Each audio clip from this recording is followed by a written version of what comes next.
Oh, berarti saya belum bisa absen sekarang, Pak. Oh iya. Ya nanti sambil di-install dulu Mas, nggak apa-apa. Oke, Pak.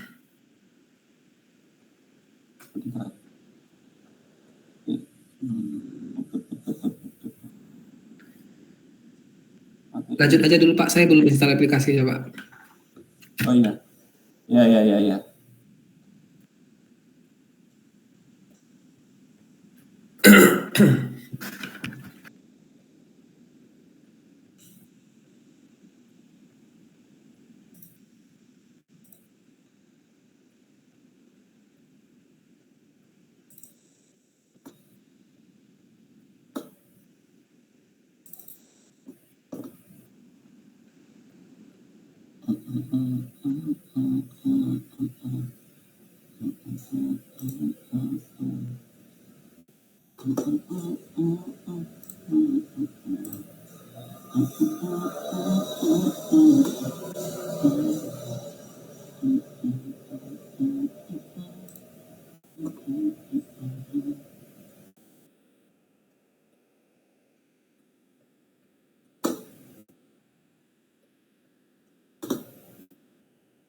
Ya.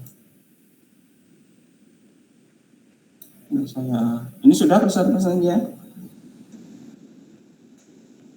Saya belum Pak, ini masih ingin install Pak. Oh ya, nanti kirim email aja Mas, atau kirim WA aja, ya saya juga bisa ngalamin. Oke Pak. Nanti di tengah-tengah coba saja ya. Oke, nah saya share dulu.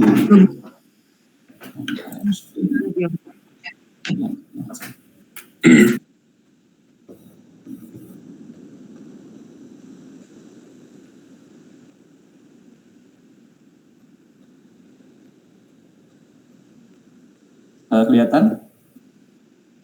Kelihatan ya?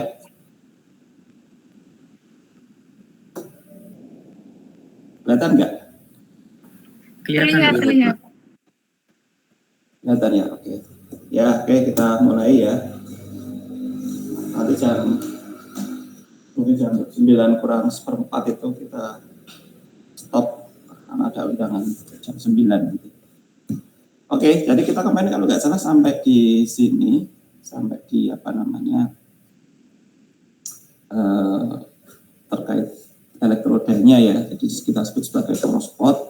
Kita kemarin sudah cerita banyak, ada macam-macam ya, banyak macam-macam bentuknya kira-kira semacam ini. Jadi intinya itu kita membutuhkan logam dan garamnya dengan maksud supaya tidak terjadi reaksi atau sudah tidak terjadi reaksi lagi, karena garamnya itu kita encerkan dan jenuh gitu ya, dengan asumsi sudah tidak ada lagi reaksi gitu ya, sedikit sekali mungkin reaksi, tapi masih tetap kontak dengan medium dengan baik. Jadi ada bermacam-macam logam dan garamnya. Kalian mungkin bisa searching di internet ya terkait dengan panduan logam dan garamnya. Dan juga ada paper yang menuliskan terkait dengan porospot tapi yang padat ya, yang padat. Karena asumsinya kalau seperti ini kan lama-lama akan habis airnya ya, karena kan airnya akan keluar dari pori-pori di sini. Ya akan keluar dari bawah ini, sehingga jadi apa namanya ya, lama-lama akan habis gitu. Bisa jadi JO dan JOSO4 atau AG dan AGCL dan macam-macam lah ada, silahkan nanti coba dicari sendiri di internet. Ini skematik tentang porospot atau elektroda porospot. Ini biasanya tidak digunakan hanya di ASP aja, karena kadang-kadang ada survei misalkan saja IP ya, induced polarization, itu juga sensitif terhadap tegangan, dan tegangan yang diukur adalah fungsi waktu ya atau temporal, baik walaupun dia bermain di frekuensi bisa, di time bisa, tapi dia mengukurnya sebagai fungsi waktu, yang IP itu ya, survei IP, induced polarization. Itu saya juga biasanya menggunakan poros spot ini karena diharapkan tidak ada gangguan polarisasi akibat dari penggunaan elektroda. Jadi polarisasinya ya diasumsikan polarisasi yang dari lapangan saja, tidak dari elektroda. Karena untuk IP, induced polarization, itu memang yang diukur adalah polarisasinya. Jadi kalau polarisasi dari elektroda itu mengganggu, nah mestinya kan polarisasi yang diukur itu sudah tidak real ya, jadi ada gangguan dari elektroda. Ya, jadi yang dipakai biasanya juga seperti ini ya, elektroda poros spot. Kemarin juga sudah ya. Ini contoh yang di lapangan kemarin ya. Oke, kemudian alat-alat yang lain selain elektroda poros spot dan voltmeter itu ada beberapa alat tambahan gitu ya. Tentu saja kabel ya, karena kita membutuhkan kabel untuk menghubungkan antara poros spot dengan voltmeter, dibutuhkan kabel gitu.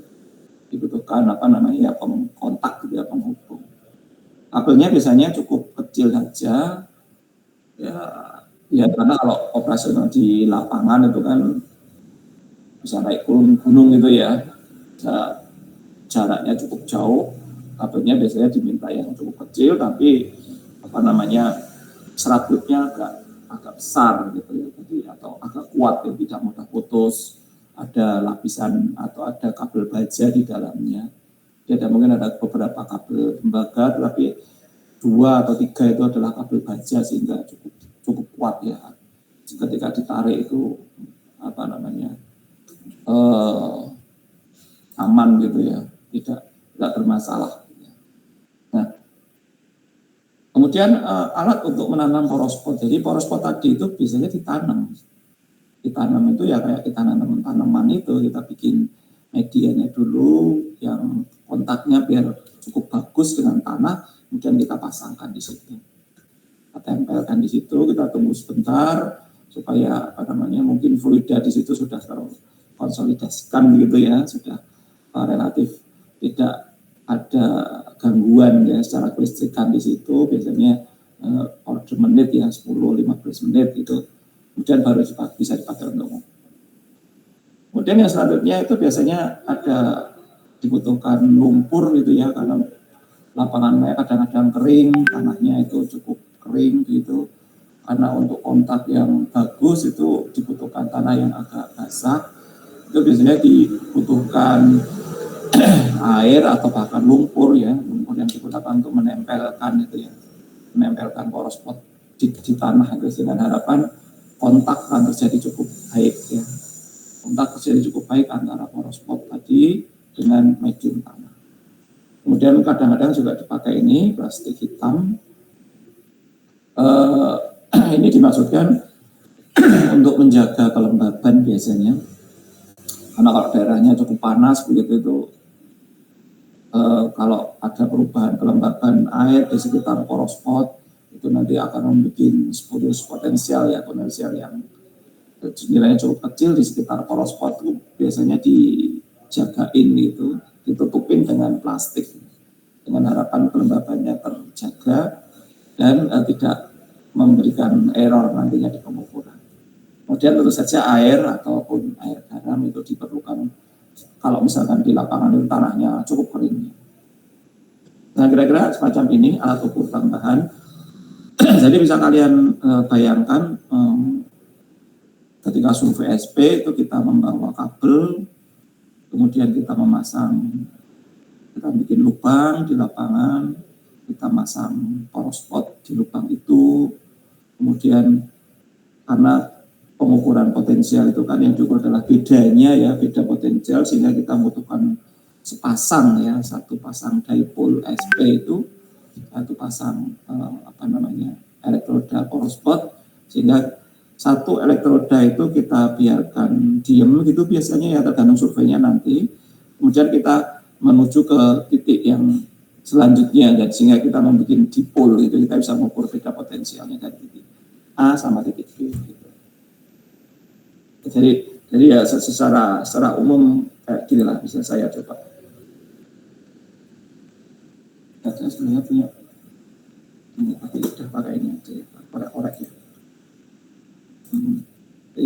misalkan surface-nya gitu, kemudian kita bikin lubang di sini gitu ya, kita pasang poros spot gitu di sini gitu. Kemudian ini kabel ya, roll begitu, ini roll kabelnya misalkan gini. Dan yang satunya lagi sini ini ada DVM-nya ya, alat ukur potensial tadi, kemudian baru dipasang di sini yang kedua.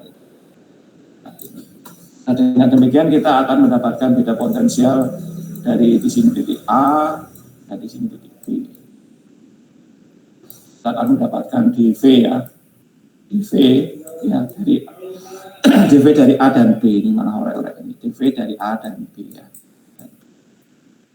Oke, kira-kira semacam itu. Feeling di lapangannya ya, pengerjaan di lapangan. Oke, kalau ada yang mau ditanyakan nanti langsung angkat tangan atau tunjuk jari saja karena saya bisa melihat kalian.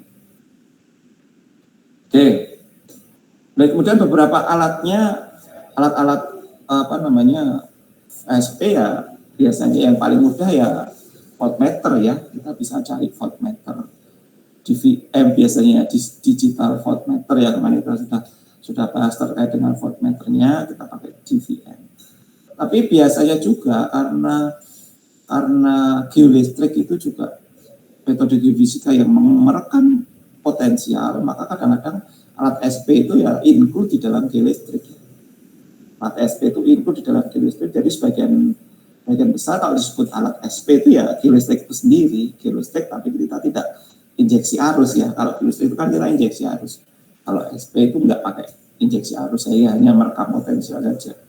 Jadi kita bisa memanfaatkan alat ukur voltmeternya di dalam alat geolistrik ini tanpa menggunakan arusnya. Jadi kita hanya pakai sebagai voltmeter saja.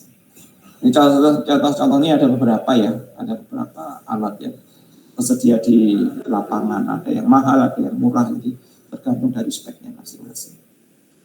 Oke, nanti silahkan coba dicek lagi sendiri di lapangan. Oke, kemudian cara pengukuran SP itu yang dikenal itu ada dua. Yang pertama ini adalah cara leapfrog ya. Cara leapfrog atau cara mengukurnya itu seperti ini. Nah.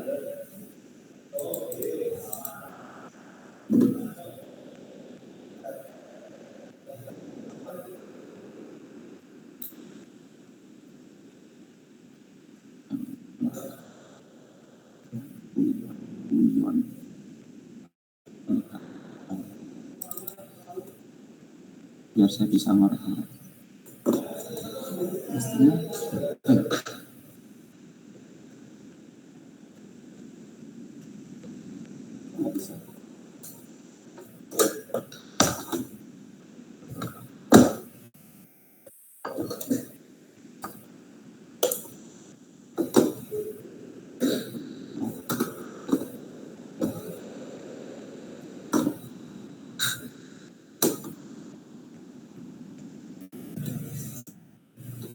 Ayo udahlah nanti aja, belum saya tuh pengen orek-orek pakai pen tablet ini, pen apa namanya Buyonku ini, tapi kok belum saya.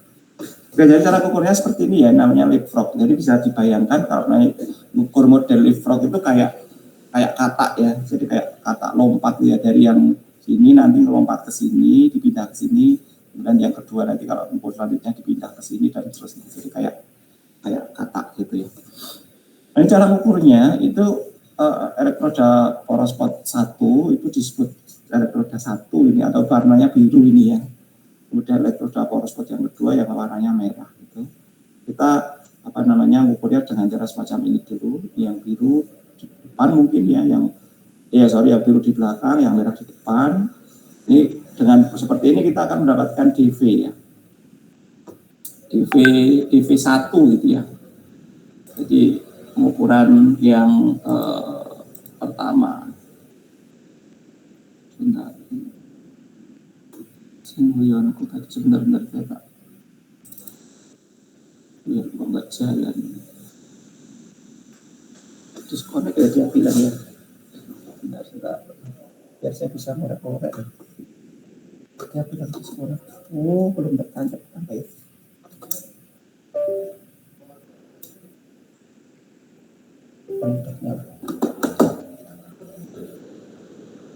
Ada. Nggak bisa.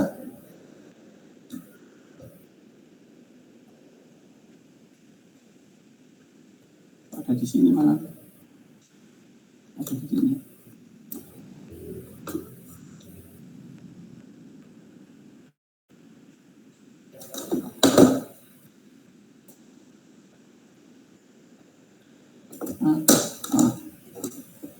Ternyata di layar satunya. Udah, nanti aja wis gini aja. Nah, jadi dari pengukuran yang pertama ini kita akan mendapatkan DV1 istilahnya ya. Seperti ini. Kita akan mendapatkan beda ponsil antara 1 dan 2. Jadi ini nanti apa namanya, dari pengukuran seperti ini kita dapatkan DV, kemudian nanti pengukuran selanjutnya itu yang elektroda yang di nomor 1 ini akan pindah ke elektroda yang nomor 3. Jadi kayak lompat begini ya, kita pindahkan ke sini, kita akan mendapatkan potensial lagi. Kemudian selanjutnya yang kedua ini kita pindah ke 4.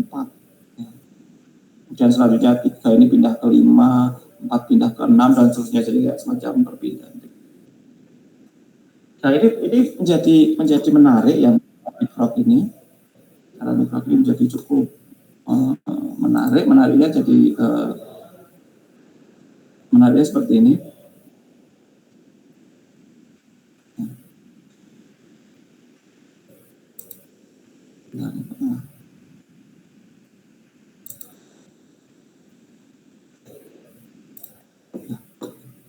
Oke, jadi misalkan saja saya punya medan listrik ya, sebentar. Pakai pen ya, medan listriknya itu arahnya ke arah sana ya, maka untuk yang ukuran 1, 2 ini kan saya akan dapatkan DV1 istilahnya ya. DV1 itu kan sama dengan, katakanlah potensial 1 dikurangi dibagi, dikurangi ya, bukan dikurangi potensial yang kedua ya, DV1 ini kan potensial 1 ini dikurangi potensial 2, DV1, bukan dibagi ini ya. Jadi DV1 sebenarnya V1 minus V2. Tapi yang di DV2 ini, DV2 itu sama dengan V3 dikurangi V2. Karena kan sama dengan kita gunakan voltmeter itu kan mesti perbedaannya itu dari 1 dikurangi yang kedua gitu ya.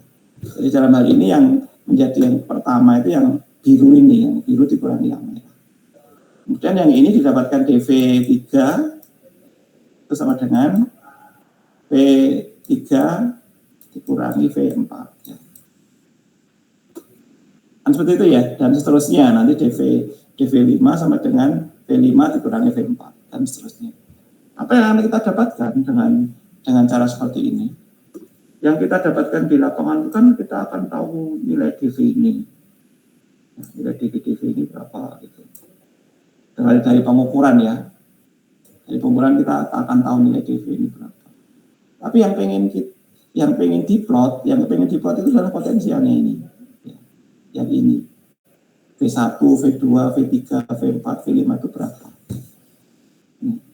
Jadi yang kita ukur di lapangan itu adalah DV, tetapi yang pengen diplot adalah V-nya, potensialnya. Itu ya, jadi kalau kita melihat data SP yang mungkin kalian kerjakan di tugas kemarin, itu adalah nilai potensial di titik itu dibandingkan terhadap satu titik tertentu yang lainnya, atau di titik yang jauh katakanlah dari sistem itu. Jadi itu kita asumsikan sebagai nilai potensial di titik itu. Bukan beda potensialnya ya, tapi yang kita ukur adalah beda potensialnya. Ya, jadi nanti kita harus bagaimana cara mengubah DV ini, bagaimana cara mengubah DV yang kita ukur ini menjadi V ini. Ya, bisa dikaji, ya bisa diperhitungkan secara matematik sederhana ya. Jadi nanti V1 itu sama dengan DV1 per D DV1 plus V2, V2-nya kita masukkan di sini, dan seterusnya. Kita akan mendapatkan nilai-nilai itu nantinya dengan rekurensi begitu. Nah, lalu yang kedua itu kita bisa melihat bahwasanya pengukuran potensial andaikan ada medan listrik yang bergerak, medan listrik ke arah kanan itu ya, medan listrik yang bergerak ke arah kanan begitu, yang arahnya ke arah kanan, maka andaikan DV yang satu ini positif, maka DV2 adalah negatif, DV3 positif lagi.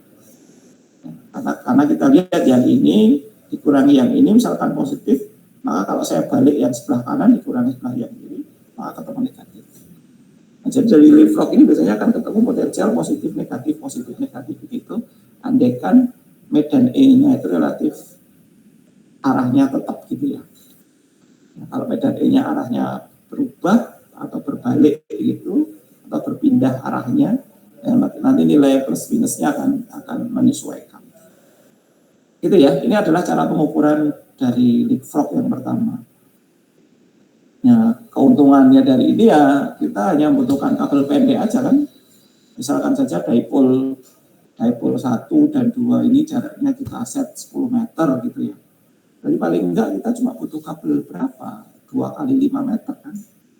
2 kali 5 meter itu ya sudah cukup ngepas banget ya, sudah ngepas bisa digunakan untuk mengukur itu. Melakukan pengukuran ini bisa ya, 2 kali 5 meter dan bisa dilakukan pengukuran. Kemudian nanti ketika dipindah tetap 2 kali 5 dan seterusnya. Ya, jadi kita pendek kabel yang dibutuhkan. Tapi lain halnya dengan pengukuran yang kedua, itu yang fixed base itu ya. Fixed base itu seperti ini. Jadi satu elektroda itu kita anggap sebagai base yang di sini nih. Kita anggap sebagai elektroda base yang kita tanam di situ itu seharian katakanlah ya, atau berhari-hari juga boleh. Kita tanam di situ dan itu kita anggap sebagai satu titik base. Satu titik base ini ya diasumsikan suatu area atau suatu titik yang relatif tidak dipengaruhi oleh target yang kita ukur. Ya, jadi bisa kalian bayangkan kalau misalkan kita ukur di seputaran UGM begitu, ya nanti base-nya mungkin di luar UGM. Jadi suatu area yang kita asumsikan bahwasanya area itu sudah terbebas dari sistem potensial yang ada di titik ukur kita. Gitu ya. Nah kemudian elektroda yang lain 1, 2, 3, 4 ini bisa, kalau saya punyanya cuma 2 ya, satu elektroda ini pindah-pindah ya. Pertama ngukur di titik 1 dulu, kemudian ngukur di titik 2, ngukur di titik 3, ngukur di titik 4 dan seterusnya. Dan jadi pengukurannya banyaknya ya tergantung jumlah titik yang akan diukur dan kebutuhan kabelnya ya sejauh dipol yang terbentuk ya. Misalkan titik terjauhnya itu 500 meter gitu ya, kita butuh 500 meter kabel kan. 500 meter kabel yang menghubungkan antara base kemudian ke alat ukur ke elektroda poros yang paling jauh kan. Jadi kita butuh 500 meter. Nah, kalau dengan cara seperti ini kan berarti kalau misalkan saya ngukur di 1 itu kan saya dapatkan nilai DV1 itu kan sama dengan V1 dikurangi V base ya. V base. DV2 kan sama dengan V2 dikurangi V base. DV3 ya sama dengan V3 dikurangi V base. Nah, dilihat dari polanya ini kan lebih simpel ya daripada yang sebelumnya ini tadi. Ya, daripada yang sebelumnya ini tadi kan lebih simpel ya melihat angkanya begitu ya. Nah, dari sini andaikan V base itu kita tetapkan suatu nilai tertentu yang dianggap tidak berubah begitu, tidak berubah nilainya fungsi waktu, maka pengukuran seperti ini, pengukuran DV1 ya kita anggap nilainya sama dengan V1 kan. Kalau VB-nya kita anggap 0 katakanlah ya. Misalkan VB sama dengan 0, maka DV1 sama dengan V1. Ya pengukuran di situ, ya disitulah nilai V1 gitu ya. pengukuran di situ V2, disitulah nilai V2. Ini lebih simpel perhitungannya ya dibandingkan dengan yang cara leapfrog tadi. Ya. Ini langsung bisa mendapatkan pola hasilnya, tetapi butuh butuh tabel yang lebih panjang mestinya. Butuh tabel yang lebih panjang kan, kalau titik dipolnya tadi jauh ya otomatis kabelnya panjang. Kalau yang ini tadi leapfrog tadi kabelnya cukup sepanjang dipolnya saja. Dipolnya 10 meter ya minimal kita butuh 10 meter kabel. Lebih simpel istilahnya, lebih murah ya. Oke, ada yang mau ditanyakan? Ada? Enggak? Tapi masih gabung ya, Pak. Oke, nah ini Pak. yes. Saya mau tanya dulu Pak. Ya. Kapan kita pakai frog base sama fixed base? Fixed base itu tergantung apanya? Oh, kapan kita pakai fixed base, kapan kita pakai leapfrog ya? Itu sebenarnya tergantung dari kita saja ya, dari kita saja. Kalau kita menggunakan leapfrog otomatis ya untuk perhitungannya menjadi lebih complicated. Tetapi kalau leapfrog itu misalkan survei kita itu lintasannya lokasi dari lokasi satu titik ke titik yang lain itu tidak menginap gitu ya. Misalkan dari titik A ke titik B, misalkan kita bayangkan di dalam hutan, kita mau mengukur dari suatu titik lintasan dari mulai A sampai B. Nah kemudian lintasan A dan B tadi itu pada hari itu kita tidak kembali ke A, kita akan menginap di B gitu ya. Nah, ini Alfandi join ini menginap di B, maka leapfrog akan menjadi lebih menguntungkan ya. Kita lebih menguntungkan karena semua instrumen itu bersama kita ke titik B gitu. Semua kita pindah ke titik B. Tapi kalau kita menggunakan leapfrog itu di titik A itu kan kita masih ninggal alat ya. Kemudian kita ngukur dan nanti itu diharapkan akan berputar begitu ngukurnya, dan nanti mungkin akan kembali lagi ke titik A lagi. Nah itu yang fixed base mungkin akan yang lebih dipilih ya, karena pengukuran dengan fixed base itu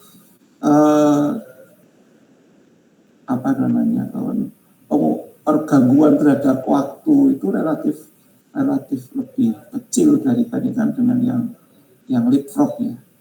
Karena leapfrog itu pengukurannya ya semuanya di titik itu, dan tidak mungkin semuanya akan terpengaruh oleh sistem oleh potensial sebagai fungsi waktu. Jadi biasanya pemilihan fixed base sama leapfrog itu memang selama ini tergantung dari kemudahan di lapangannya, kemudahan di lapangan seperti itu. Jadi kadang-kadang untuk titik yang radial begitu ya, tadi ada satu base di tengah, kemudian pengukurannya radial gitu, itu kadang-kadang orang lebih suka menggunakan fixed base ya. Di sana lagi balik lagi ke sini, sana balik lagi ke sini gitu. Tapi kalau pengukurannya model trailing gitu ya menggunakan leapfrog. Fixed base ini juga sangat bisa digunakan untuk pengukuran yang banyak begitu Mbak ya. Saya pengen mengukur tapi banyak elektroda sekalian gitu ya. Nah banyak elektroda sekalian biasanya menggunakan fixed base ini. Satu elektroda digunakan sebagai base, kemudian elektroda yang lain itu langsung dipasang sebagai titik-titik yang diamati. Jadi kalau leapfrog itu nampaknya lebih cocok untuk pengukuran yang moving gitu ya, movable gitu, bergerak begitu. Tapi kalau pengukuran yang tetap, yang seperti monitoring begitu, itu umumnya menggunakan fixed base. Monitoring yang langsung beberapa titik data ya, seperti kerjaan kita di Pertamina itu kita menggunakan fixed base karena monitoringnya. Jadi ada satu elektroda di luar itu yang kita gunakan sebagai base. Kemudian elektroda yang lain itu dipasang di lapangan, dan tiap-tiap data tadi akan terkoneksikan dengan base dan datanya dikirim ke satu server. Gitu. Nah, jadi apa namanya potensialnya langsung kita dapatkan di titik-titik itu ya, kita langsung dapatkan titik itu. Kira-kira seperti itu Mbak. Jadi yang leapfrog itu lebih cocok kalau ukurannya itu moving ya, kita bergerak begitu ya, trace membuat tracing gitu. Tapi kalau relatif seperti diam dan pengukurannya multi kanal itu paling cocok yang fixed base. Kira-kira seperti itu Mbak Ina. Ada lagi? Atau ada yang mau nambahkan? Yang dulu skripsinya SP mungkin ada? Operasional lapangannya pakai apa? Gitu. Nggak ada ya? Oke, ada lagi yang mau ditanyakan? Kalau tidak saya lanjutkan.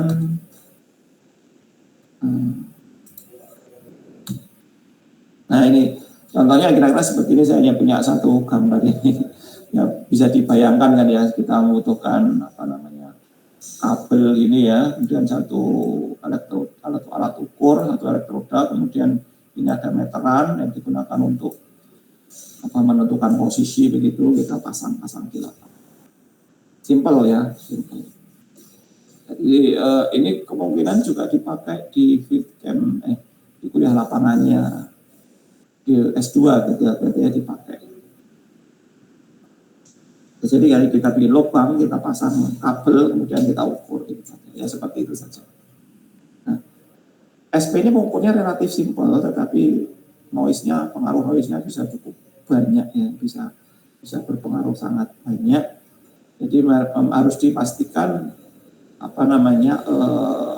beda potensial antara dua poros spot yang kita pakai itu tadi, itu beda potensialnya cukup kecil ya, cukup kecil. Biasanya 1-2 milivolt itu sudah cukup. Jadi kita diharapkan nanti bisa membuat poros spot yang identik ya, istilahnya poros spotnya itu identik. Poros spot itu identik tadi dengan harapan kalau semuanya alat ukur poros spotnya itu identik, itu beda potensial akibat poros spot saja itu bisa diminimalisir.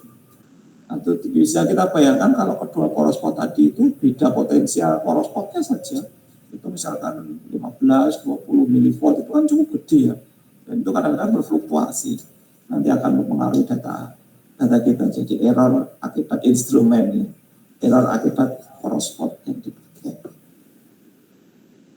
Oke, dari pengukurannya ya seperti ini saja. Mungkin kalian akan mendapatkan cara mengukurnya, pengalaman mengukur itu di kuliah lapangan. Dan mungkin nanti kalau ada waktu ya kita coba ke lapangan bareng-bareng mengukur SP ini. Oke, nanti kemudian ini cara pengukuran, tulisannya judulnya hilang. Jadi ini cara pengukuran yang leapfrog ya. Dengan cara leapfrog tadi itu seperti ini, kotak-kotak ini ya. Jadi seperti saya sampaikan tadi ya, relatif plus minus, naik turun gitu. Ketika dikoreksi di titik itu ya jadinya yang garis ini ya. Kalau yang kotak-kotak ini adalah yang DV-nya, kemudian ketika diubah menjadi P-nya atau potensialnya menjadi garis yang lurus ini, yang tidak putus ini. Gitu ya. Jadi ini datanya yang garis yang hitam ini, yang kotak-kotak itu adalah data pengukuran, tapi data potensial adalah yang garis tidak putus-putus. Kemudian yang ini adalah cara pengukuran yang fixed base ya, yang garis yang kotak tadi ini pengukuran fixed base-nya, kemudian yang garis lurus ini, yang garis tidak ada kotaknya ini, itu adalah nilai potensialnya. Dengan kalau seperti ini berarti selisih ini adalah nilai dari P base-nya, potensial base-nya ya. Karena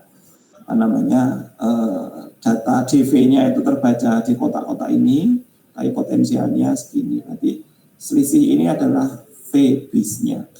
V base-nya diasumsikan tidak berubah sebagai fungsi waktu.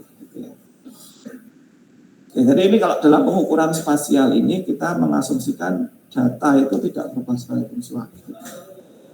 Ya, data tidak berubah sebagai fungsi waktu. Tapi pada kenyataannya kan data berubah sebagai fungsi waktu ya. Ya, nanti kita gunakan cara apa namanya koreksi ya, koreksi time varian itu nanti digunakan untuk mengkoreksi waktu.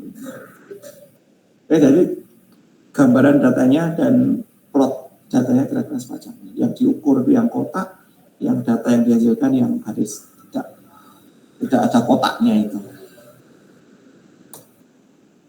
Nah kemudian kita bisa punya dua macam pengukuran. Yang pertama itu pengukuran SP sebagai fungsi waktu. Ya, seperti ya data-data sebelumnya gitu ya, juga seperti di tugas. Itu kan potensial sebagai fungsi waktu. Jadi kita bisa mengukur potensial dari waktu ke waktu tertentu. Misalkan saya suruh dia mengukur tiap detik, tiap detik dia mengukur potensial. Nah, mengukur potensial sebagai waktu ini berarti ya kita harus memasang dua macam elektroda pada dua titik dan kita pasang di situ lama. Selama dipasang di situ akan direkam beda potensialnya. Ini adalah pengukuran SP sebagai fungsi waktu, nanti bisa digunakan untuk macam-macam ini, bisa dibaca sendiri. Ya, gambarnya kira-kira semacam ini. Ya, ini kita punya dua dipol gitu ya, ini dan ini. Kita punya dua dipol, punya satu dipol dan dua elektroda begini. Dengan dipasang terus-menerus begini, saya akan tahu apa namanya perubahan potensial dari titik ini ke titik ini. Berubahnya seperti apa? Ya, berubahnya area itu seperti apa? Jadi kalau kita bisa bayangkan potensial seperti saya jelaskan sebelumnya ya, potensial itu ada yang berubah fungsi spasial, fungsi posisi titik itu, juga ada yang berubah sebagai fungsi waktu. Ya, sebagai fungsi waktu dia berubah. Secara spasial dia juga berubah. Ya. Jadi kalau saya memasang begini, kemudian saya ukur SP sebagai fungsi waktu, maka saya akan tahu perubahan SP di lokasi itu ya, terhadap lokasi yang lain setiap waktu. Kita tahu perubahan setiap waktu. Gitu ya. Nah, andaikan dalam satu kotak merah ini kita asumsikan bahwasanya dV per dt ya, perubahan atau V per dt-nya, perubahan potensial sebagai fungsi waktu di semua titik di dalam kotak ini itu kita asumsikan sama, V per t-nya sama, maka kalau potensial satunya itu saya taruh di tengah sini atau di pinggir sini atau di pinggir sini atau di sini, itu mestinya perubahannya sama. Asalnya kita boleh mengasumsikan yang di kotak merah ini potensialnya sama. Perubahan potensialnya, bukan potensialnya, perubahan potensialnya sebagai fungsi waktu sama. Maka kita akan mendapatkan apa namanya estimasi begitu ya, atau titik perwakilan gitu ya.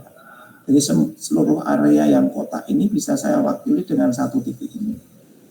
Jadi artinya kalau saya melakukan satu pengukuran potensial di titik itu secara terus-menerus begitu, saya bisa menggambarkan perubahan potensial sebagai fungsi waktu di seluruh area yang kotak ini, kotak merah. Itu kan ya. Jadi saya bisa wakili dengan satu titik ini. Sehingga saya akan punya suatu kurva begitu ya. Kurva perubahan potensial sebagai fungsi waktu di seluruh area yang diwakili oleh satu titik. Nah, konsep ini yang nanti kita gunakan sebagai koreksi untuk time varying SP. Jadi diasumsikan kalau saya punya pasangan dipol seperti ini ya. Kemudian saya ukur selama waktu saya ukur spasial tadi, mungkin pakai leapfrog atau pakai yang satunya tadi fixed space tadi di area itu, maka seluruh pengukuran leapfrog saya yang tadi pengukurannya maksudnya sebagai fungsi spasial itu akan dipengaruhi oleh perubahan SP sebagai fungsi temporal, sebagai fungsi waktu yang ditunjukkan oleh grafik ini nanti kan gitu ya. Jadi saya dapatkan nilai SP yang nilainya itu berubah sebagai fungsi grafik ini gitu ya, walaupun pengukuran saya itu secara spasial. Kalau saya tahu ya, jadi kita hanya punya dipol yang flip-flop katakanlah, dan kita ukur di situ bolak-balik gitu kan. Selama kita ukur kan waktunya berubah terus ya. Kita ukur berubah terus, dan potensial tadi itu kan juga mestinya berubah sebagai fungsi T dan berubah sebagai fungsi spasial, fungsi XY, fungsi posisi dan fungsi T. Nah nanti yang T ini bisa kita gunakan untuk koreksi maksudnya. Oke ya. Koreksinya kira-kira semacam ini yang kita gunakan nanti.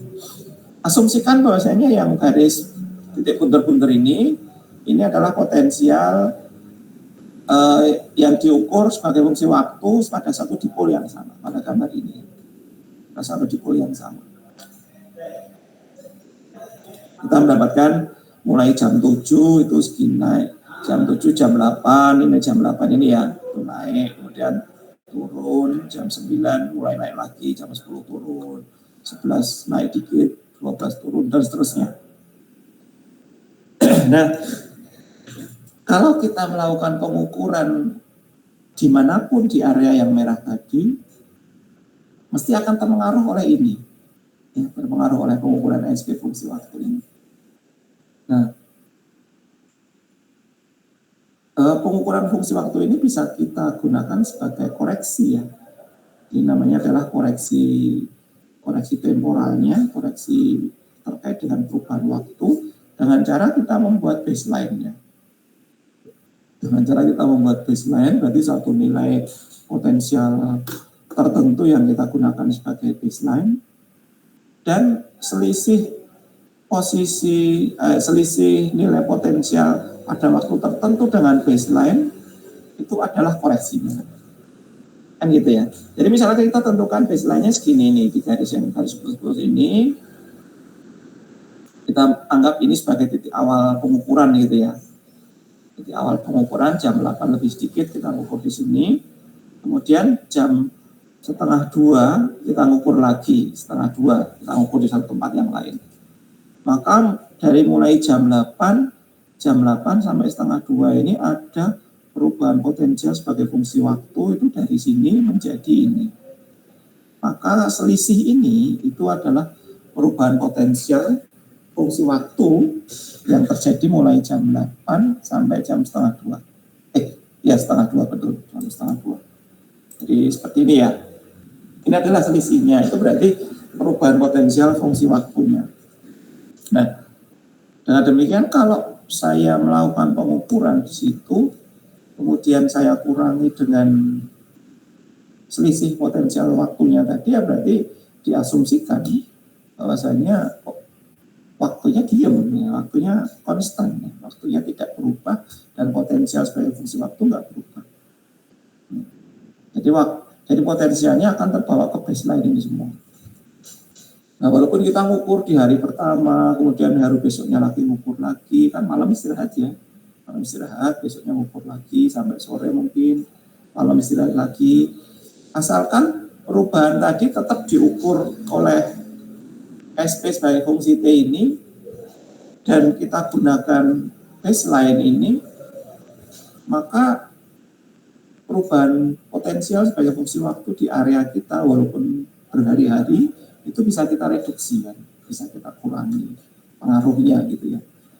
Dengan harapan kita dengan asumsi tadi potensial fungsi waktu di area kotak tadi itu relatif tidak berubah. Atau tidak berubah, relatif sama di setiap titiknya ya. Di dalam kotak itu relatif sama. V per T-nya atau perubahan potensial sebagai fungsi waktu tadi dianggap sama. Jadi kira-kira seperti ini cara mengukurnya. Ini mirip dengan yang digunakan di metode magnetik kalau kita tidak punya base, tidak punya geomagnetic base ya. Mungkin nanti di kuliah geomagnetik akan disampaikan juga. Nah, jadi ini cara bagaimana kita mencoba mereduksi perubahan potensial fungsi waktu selama kita melakukan pengukuran potensial fungsi spasial. Ya. Karena secara spasial itu berubah, secara waktu juga berubah. Nah, seperti saya sampaikan sebelumnya, hal ini akan sangat bisa direduksi kalau kita punya elektroda banyak kan. Kita bisa mengukur SP secara bersamaan, kayak kita potret cekrek gitu ya. Maka diasumsikan perubahan potensial fungsi waktu yang tadi itu sama semua. Jadi pada saat itu perubahannya sama semua. Sehingga kita bisa mendapatkan data potret pada saat itu. Gitu ya. Tapi karena kadang-kadang kita tidak punya elektroda polar spot sebanyak titik yang kita mau ukur, itu kita gunakan koreksi semacam ini. Paling tidak berarti kita punya 4 elektroda. Yang 2 itu dipakai untuk ukur fungsi waktu, yang 2 dipakai untuk mengukur fungsi spasial. Itu kira-kira. Oke, jadi ini kalau dari fungsi SP fungsi T ini perubahannya bisa jadi disebabkan bermacam-macam ya. Karena adanya perubahan streaming bisa jadi perubahan kelembapan, suhu tanah, kemudian perubahan ionosfer atau regional, perubahan konsentrasi dan macam-macam. Tapi diasumsikan perubahan tadi itu sama begitu ya di area itu tadi. Secara praktisnya kira-kira seperti itu. Kemudian kalau ukur dengan leapfrog misalkan, ya kita bisa lihat seperti ini ya, ini sebagai base-nya, kemudian potensial yang satunya lagi elektroda itu bergerak ya, sepanjang titik-titik yang diinginkan. Bisa traversing, bisa berupa blok begitu. Tapi juga bisa pengukuran dalam bentuk yang pakai leapfrog tadi juga bisa. Jadi terserah saja maunya yang seperti apa. Ada yang seperti ini, ada yang pakai leapfrog dengan keunggulan dan kelemahannya masing-masing. Oke. Kemudian datanya yang diukur kira-kira semacam ini. Ini biasanya dibutuhkan nomor, kemudian nama stasiunnya, kemudian jamnya sama menitnya itu dicatat gitu ya, nanti digunakan untuk koreksi temporal kalau diinginkan. Kemudian pengukurannya bisa dicatat 1 sampai 5 kali mungkin setiap beberapa detik ya, ukur 1, kemudian ukur lagi 2, 3, 4. Sehingga kalau datanya lebih banyak kita akan punya data yang lebih bagus ya. Kita bisa rata-ratakan, kemudian time-nya kita ambil di tengah itu juga bisa. Atau tiap pengukuran pertama kalau mau detail ya, pengukuran pertama itu jam berapa, pengukuran kedua jam berapa, ketiga 4, 5 jam berapa, nanti kemudian dikoreksi masing-masing baru dirata-ratakan bisa. Atau dirata-ratakan dulu kemudian dikoreksi temporalnya di tengah-tengah bisa. Ini bermacam-macam namanya ya caranya. Kemudian beberapa informasi yang diperlukan ya isinya nama lintasan atau nama titik, nama lintasan atau lokasi gitu ya, atau proyeknya apa, kemudian ya tanggal, lokasi dan seterusnya. Jangan lupa dipasang siapa operatornya.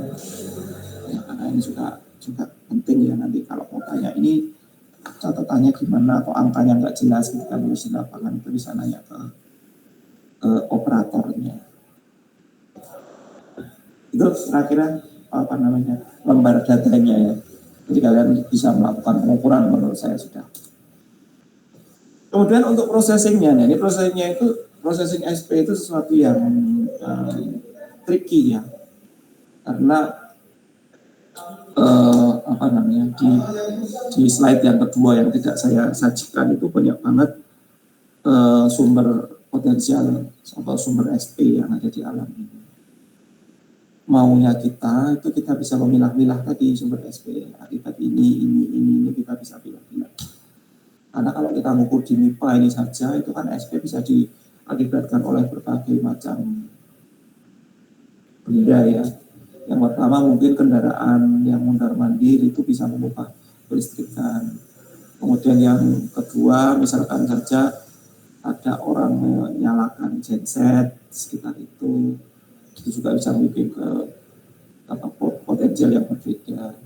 Kemudian penggunaan listrik yang berlebih, ada penggunaan listrik itu kan naik turun ya, kadang-kadang banyak, kadang sedikit, itu juga menimbulkan perubahan potensial.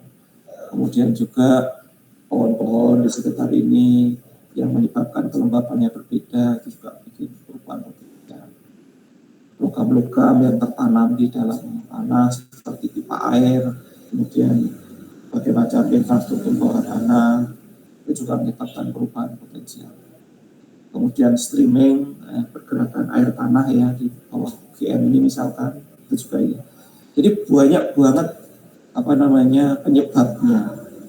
penyebabnya.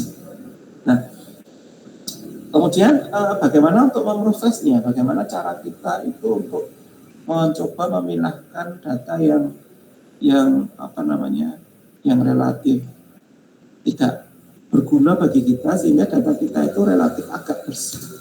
Kalau bersih benar saya nggak yakin bisa ya, karena sumber potensial tadi kadang-kadang itu tidak bisa kita duga ada, tapi besarnya berapa itu kita nggak bisa misahkan karena datanya campur jadi satu.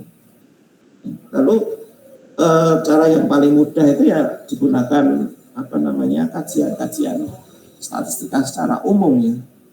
Jadi kita gunakan sebagai fungsi target ya.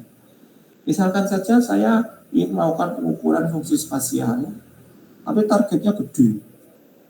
Targetnya mungkin tubuh tubuh mineral begitu ya, tubuh sulfida mineral gitu di lapangan kan besar itu. Nah, saya ingin melakukan pengukuran di permukaan. Nah, mestinya kalau di situ itu banyak pohon-pohon, kemudian ada beberapa clay di atas gitu ya, di permukaan. Itu kan mestinya potensial yang muncul itu kan kecil-kecil ya. Secara spasial itu spurious itu ya, kecil-kecil gitu. Tetapi body mineral saya tadi itu mestinya potensialnya itu gede atau panjang gelombangnya itu lebar. Tapi data noise yang tadi saya sampaikan itu mungkin kecil-kecil. Mungkin ada crack di lapangan, di kecil, di permukaan, crack tanah gitu. Itu ukurannya itu jauh lebih kecil dibandingkan dengan target yang kita inginkan. Nah, lalu secara statistika ya paling mudah kita gunakan low pass ya, atau gunakan smoothing ya. Dengan asumsi bahwasanya data ripple kecil-kecil tadi itu kita bisa haluskan dengan harapan kita akan mendapatkan data yang ukurannya gede dan yang ukurannya besar. Nah, ini salah satu caranya.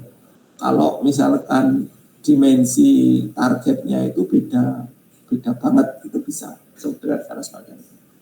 Gimana Pak kalau dimensi targetnya itu hampir sama? Nah, itu yang agak sulit seperti ini. Kalau dimensi targetnya hampir sama ya ketika kita menganalisis ya kita harus gunakan dua target tadi, dua sumber anomali yang gede tadi. Karena mungkin keduanya itu saling berinteraksi kan datanya ya, dan besarnya juga kita tidak tahu. Jadi kita asumsikan ya data saya tadi itu terdiri dari dominan dua target, dua anomali kecil tadi atau dua sumber SP yang besar. Nah, kira-kira secara logika seperti itu ya. Nah, kemudian juga yang diasumsikan yang lain itu biasanya kan kalau kita mengukur itu air tanah itu biasanya ada ya pengaruh air tanah biasanya di bawah itu biasanya ada air tanah ya, banyak banget yang ada air tanah ya. Air tanah itu biasanya kan mengalir juga di bawah tanah, ada streaming potensial di situ. Nah, umumnya diasumsikan bahwasanya streaming potensial itu bentuknya kalau profil ya linear ya. Kalau profil itu kita bisa mengasumsikan streaming potensial tadi linear. Sehingga data kita itu kita hilangkan efek linearitasnya. Nah, sehingga asumsinya streaming tadi itu sudah hilang gitu ya dari efek linear yang gede tadi. Misalkan saja kita mengukur di lereng selatan Gunung Merapi gitu ya. Lereng selatan Gunung Merapi yang agak ke arah sini, ke arah kota. Nah, itu kan kita bisa mengasumsikan air itu mengalir, air tanah ya dari utara ke selatan. Mengalir ya. Nah, mestinya kan perubahan potensial akibat elektrokinetik air yang mengalir itu kita bisa asumsikan berupa bidang. Berupa bidang semakin ke arah sana semakin negatif, semakin ke arah kota semakin positif. Ya, kan kita bisa bayangkan itu sebuah bidang begitu. Nah, kalau kita bisa katakan itu sebuah bidang, nah berarti kalau data saya itu saya koreksi dengan bidang itu, ya kita bisa asumsikan streaming potensial saya sudah hilang. Ya, jadi processing di ASP ini biasanya menggunakan kaidah-kaidah logis seperti itu dan menggunakan kaidah-kaidah statistik sederhana. Misalkan kayak smoothing, kemudian kayak enhancing begitu ya, kita bisa diferensialkan, atau kita bisa lakukan filtering dengan konsep runtun waktu begitu ya, atau bandpass filter katakanlah, atau high pass kalau kita pengen yang detil, atau yang low pass kalau kita pengen yang kayak smoothing semacam itu. Nah, jadi dengan cara itu kita akan mendapatkan target yang asumsi kita itu relatif tidak dipengaruhi oleh sumber-sumber SP yang lain. Jadi sekali lagi nggak mudah ya, kita membutuhkan logik. Nanti biar misalkan kalian itu mendapatkan pekerjaan terkait dengan pengukuran SP atau kajian SP atau pengen tesis tentang SP, untuk processing ini jangan langsung diterapkan processing pada umumnya, tapi dicoba dulu dianalisa kira-kira pengaruh SP model apa yang akan masuk di dalam data saya. Nanti kemudian ketika hipotesa tadi dapat, kita bisa gunakan gunakan teknik processing yang paling pas begitu. Walaupun sulit sekali, misalkan target kita itu SP terkait dengan pipa bawah tanah, tapi di situ juga ada pohon-pohon yang tidak merata, ada crack, ada air, ada infrastruktur buatan orang begitu ya. Terus jadi ukurannya hampir sama. Nah, itu butuh kajian yang lebih dalam. Andaikan pola-pola sumber SP yang non pipa yang saya cari tadi itu bisa teridentifikasi, yang melakukan atau terapkan koreksi di situ.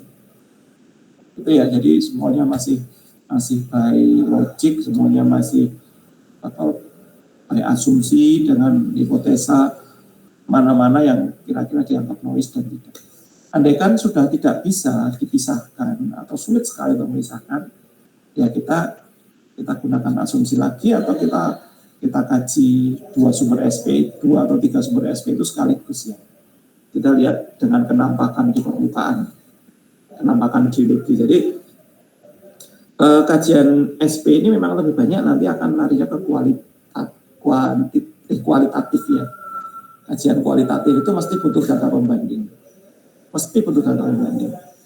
Jadi SP ini akan hidup, akan bisa dikaji kalau ada data pembandingnya, dari survei, dari kenampakan lapangan, dari foto udara, dari metode yang lain, mungkin geolistrik, atau dengan pengukuran yang lain, mungkin salinity atau kandungan air, macam-macam. Pokoknya semua data itu tadi bisa digunakan untuk mengkualitatifkan kajian SP. Oke, kira-kira gitu. Ada yang mau ditanyakan? Jadi processingnya sebenarnya by request ya, maunya yang apa? Maunya yang low, maunya yang high, atau maunya yang seperti apa? Atau koreksinya nanti spot-spot itu juga bisa. Misalkan saja saya mendapatkan akibat dari salah satu aktivitas pohon, katakanlah aktivitas akar di situ tuh kok potensialnya ada nyemlok di situ ya, ada potensial yang nyemlok itu, ada kontur di situ lainnya, ada anomali, itu kita bisa hilangkan dengan asumsi bahwasanya di foto udara memang di situ ada aktivitas atau terdapat mungkin tanaman yang lain-lainnya masih padang rumput dan sebagainya. Itu ya, jadi untuk processing itu bisa masih bervariasi. Ada yang mau ditanyakan? Oke. Dan ini salah satu proses filtering yang paling mudah, itu adalah moving average ya. Kalian sudah tahu semua. Jadi moving average itu adalah suatu cara untuk menghaluskan data yang ripple gitu, agak coba dihaluskan bergantung dari window-nya, jadi lebar window-nya. Semakin besar lebar window-nya semakin halus, semakin kecil ya tingkat penghalus saya semakin kecil. Nah, ini lebar window ini bisa kita asumsikan itu sesuai dengan target anomali noise ya, anomali noise yang kita sudah prediksikan. Jadi dengan harapan ketika di rata-rata dari window tertentu ini, itu datanya menjadi semakin smooth ya. Jadi semakin, misalkan semacam ini saya gunakan window 3 ya, jadi 1, 2, 3 ini datanya dijumlah, kemudian dibagi 3, taruh di tengah ini, di M2 ini, tengah ini. Ini moving average yang ini, tambah ini, dibagi 3, datanya taruh di sini. Jadi kayak saya mendapatkan rata dari sekelompok data saya taruh di tengah. Kalau itu diterapkan terus dari kiri ke kanan, dari semua data, nanti kita akan mendapatkan proses smooth yang lebih bagus.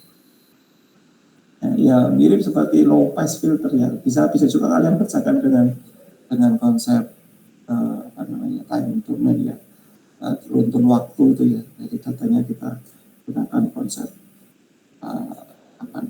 konvolusi dengan filter yang kita pakai yang low pass. Atau bisa juga dibawa ke Fourier domain. Jadi ini contohnya ya, ini model 2. Kemudian ada juga yang kalau misalkan saya itu masih eman-eman terhadap data yang di tengah itu, jadi kita bisa berikan bobot. Jadi saya di kepala saya itu data yang di tengah nanti akan memiliki bobot yang paling besar. Nah kita kasih bobot dulu. Data yang di pinggir kita kasih bobot, tengah kasih bobot.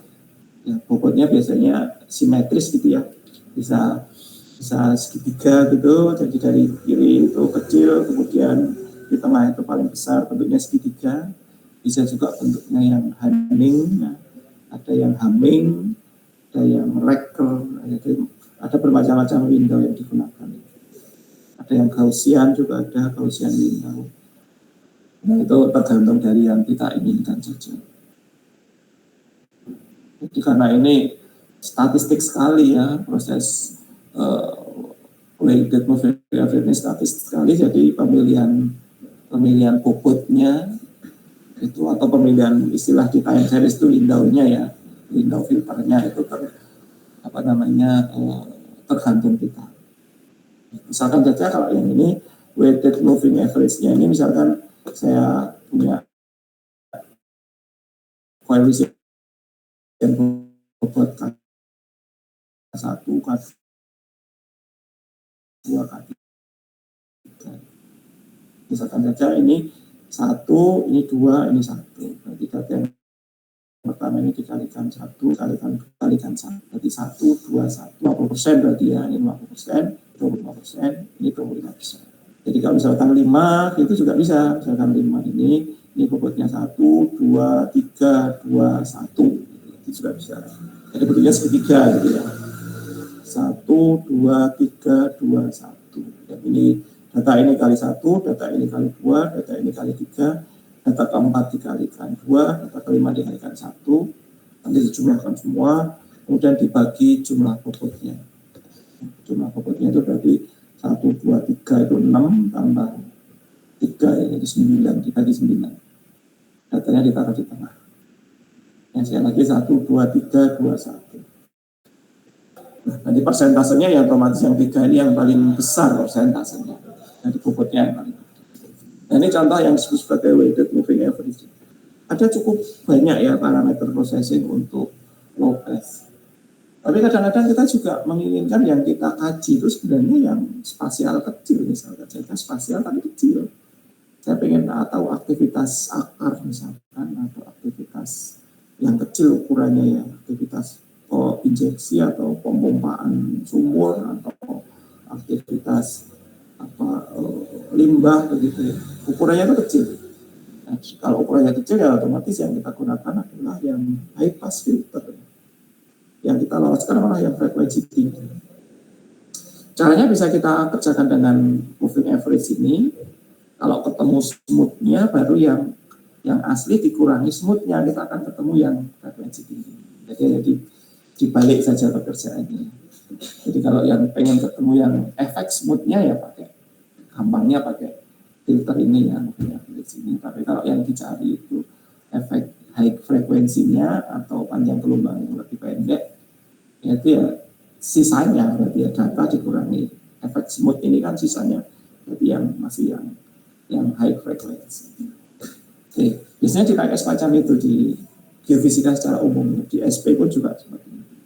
Jadi sekali lagi proses filtering ini sangat-sangat bergantung dari kita ya, dari geofisikawan ini, bagaimana cara kita secara logis itu bisa mengurangi atau bisa menghilangkan data-data sumber potensial yang bukan yang kita cari. Kita coba kaji secara logik itu kira-kira bagaimana cara memisahkannya. Bagaimanapun juga ya ada berbagai macam cara ya, ada yang pakai cara dilihat dulu frekuensinya ke apa. Kalau data nonton waktu sih sudah cukup banyak ya cara-cara untuk koreksi ya. Misalkan saja saya pengen mengkoreksi akibat daily ya, nanti di filter saja 24 jam ya, filter yang periodenya 24 jam itu mesti daily-nya hilang gitu. Ya karena pagi, siang, sore, malam itu kan periodik ya 24 jam.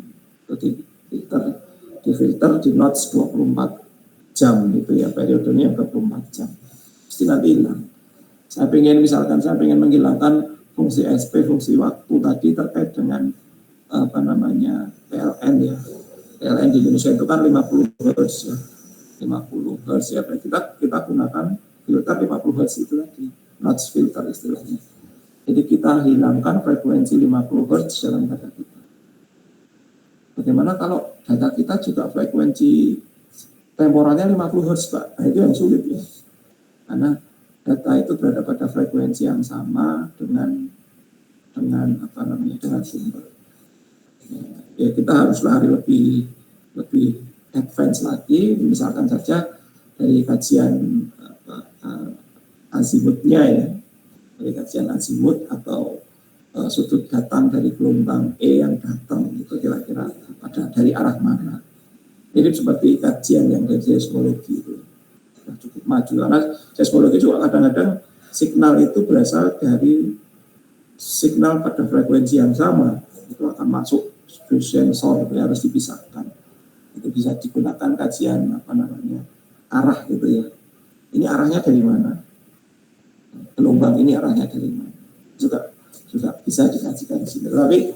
Tetapi asumsi itu kalau yang seperti itu tadi terlalu advance, terlalu dalam untuk kajian SP. Sehingga tapi kalau mau ya monggo saja silakan. Jadi kajiannya semakin lebih detail lagi. Intinya kita bisa memisahkan noise dari data yang kita inginkan, data target yang kita inginkan. Makanya di dalam tugas kemarin itu saya minta mas-mas dan mbak-mbak ini untuk coba melakukan hipotesa ya. Data kita itu seperti yang di data kemarin itu. Kita punya data SP yang dilakukan untuk pengukuran potensi longsor di suatu lereng ya, satu lereng, suatu daerah. Kita coba masuk ke situ, jadi kita coba gunakan logika kita, kira-kira apa ya, SP apa yang muncul pada daerah lereng. Dengan mempelajari proses-proses atau sumber-sumber SP yang mungkin ada, kita berusaha nanti akan mencoba mengurangi atau mencoba menghilangkan data-data sumber SP yang bisa kita prediksikan dan kita bisa bersihkan data kita. Oke, yang kemarin itu kan yang satu spasial kan ya, yang di Sumedang Selatan itu. Kemudian yang satunya lagi SP akibat akar kan ya. Jadi kemarin juga sudah saya minta kalian untuk membuat hipotesa, itu maksudnya tidak nyontoh dari papernya, tidak baca kemudian ditulis bahasa Indonesia, enggak. Nanti coba direnung-renungkan kira-kira itu apa yang mempengaruhi SP di dalam akar tadi itu kira-kira apa? Mungkin kelembaban tanahnya, mungkin kandungan air sama apa enggak, kandungan unsur-unsur yang terkandung dalam air tadi sama apa enggak, pH-nya air itu berpengaruh apa enggak gitu. Itu hal-hal semacam itu yang menjadi konsen sebenarnya.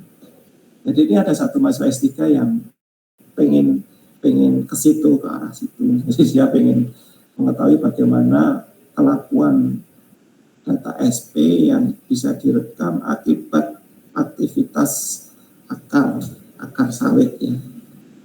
Ketika sawit dipupuk, ketika musim hujan, ketika musim panas, kemudian dia masang beberapa sensor di sekitar akar sawit tadi, sehingga nanti secara kualitatif bisa dikomparkan, bisa diperbandingkan. Bagaimana perubahan nilai SP sebagai fungsi perubahan data fisika lain yang direkam di situ. Ya suhu, ya data kandungan air, mungkin tingkat kesadaran air, pH, tingkat konsentrat atau total dissolve, DS istilahnya ya, total dissolve apa gitu ya, solutan atau solution gitu yang ada di dalam air itu berapa. Semuanya bisa diukur, nanti bisa dikompar dengan perubahan potensialnya di permukaan. Nah, ini menjadi menarik nanti karena sebenarnya SP itu banyak banget bisa diterapkan di mana-mana, tapi cuma perlu kita telaten gitu ya. Kita telaten. SP di longsor banyak, di agriculture ini banyak, di di lingkungan, di zona-zona lingkungan terkait hazard, kemudian material-material yang berbahaya itu juga banyak.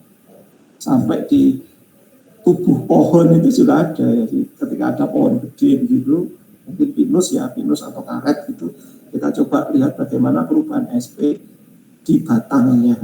Kita bikin 2 poros pot kecil gitu, kita pasang di batang karet.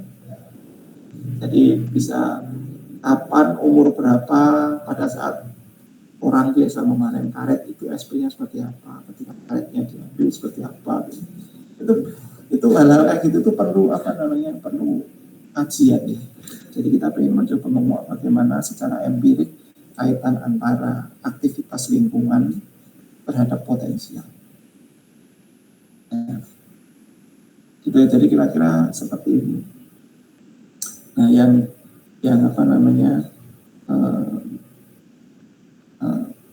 SP tadi juga bisa dikaitkan dengan macam-macam. Ada yang mengkaitkan SP tadi dengan seismik ya. Jadi ternyata shaking gempa misalkan atau shaking apapun dari itu juga ada perubahan nilai potensialnya. Jadi nanti bisa dicoba-coba begitu, pengen mengetahui bagaimana sih kaitannya sampai pada tahap eksplorasi seperti apa. Kira-kira seperti itu ya prosesnya ya. Ada yang mau ditanyakan? Nah ini contoh yang yang asumsi tadi yang streaming potensial ya atau elektrokinetik tadi ya. Jadi diasumsikan perubahan potensial sebagai fungsi lereng itu adalah linear, maka ya secara umum kita gunakan proses ini adalah linear regression, ini paling secara statistik yang paling masuk akal ya. Jadi dari data yang ada kita koreksi dengan linear regression dengan harapan ya efek bidang miring tadi relatif tereliminasi atau tereduksi istilahnya di data itu. Benar apa enggak? Iya, ini namanya kan hipotesa ya. Jadi kayak upaya untuk mencoba mereduksi karena memang nilai berapanya itu belum bisa kita ketahui kecuali kita mengukur benar-benar memang fungsi lereng itu. Fungsi lereng pun nanti akan dipengaruhi oleh penampakan geologi yang ada di situ kan. Bisa jadi lereng tadi ada aktivitas magmatik di bawahnya begitu ya, jadi bisa nilainya berubah dan sebagainya. Tapi ini merupakan salah satu cara. Kalau profile itu biasanya pakai regresi linear gitu, kita menarik sebuah garis yang diasumsikan garis tadi itu arti dari aktivitas elektrokinetik tadi ya. Ini misalkan seperti ini. Jadi yang merah ini SP yang asli, kemudian yang biru ini adalah efek streamingnya yang diambil dari linear regression dari yang merah ini. Kemudian tentu saja yang merah ini dikurangi yang biru akan didapatkan yang titik-titik biru ini. Jadi titik-titik merah dikurangi garis biru putus-putus ini, akan ketemu data yang titik-titik biru ini. Nah, jadi diasumsikan streamingnya sudah tereduksi, kira-kira seperti itu. Nah, lalu kalau ukuran kita dalam bentuk luasan begitu ya, tentu saja kita boleh mengasumsikan bahwasanya stream potensial itu berbentuk bidang. Jadi kita membuat persamaan bidang, bagaimana bidang tadi bisa saya bikin persamaannya, di mana bidang tadi itu bisa mewakili streaming potensial di area itu. Jadi seperti ini misalkan, jadi ini planar fitting istilahnya ya. Jadi kita mengkoreksi data kita terhadap bidang dengan asumsi tadi data kita sudah terbebas dari streaming. Oke, kira-kira seperti itu. Ada yang mau ditanyakan? Halo? Belum, Pak. Belum ya, oke. Oke, mungkin kalau ada yang mau presensi dulu, silakan saya pasang lagi. Coba Mas kalau mau presensi lagi. Kalau masih bisa. Masih bisa nggak?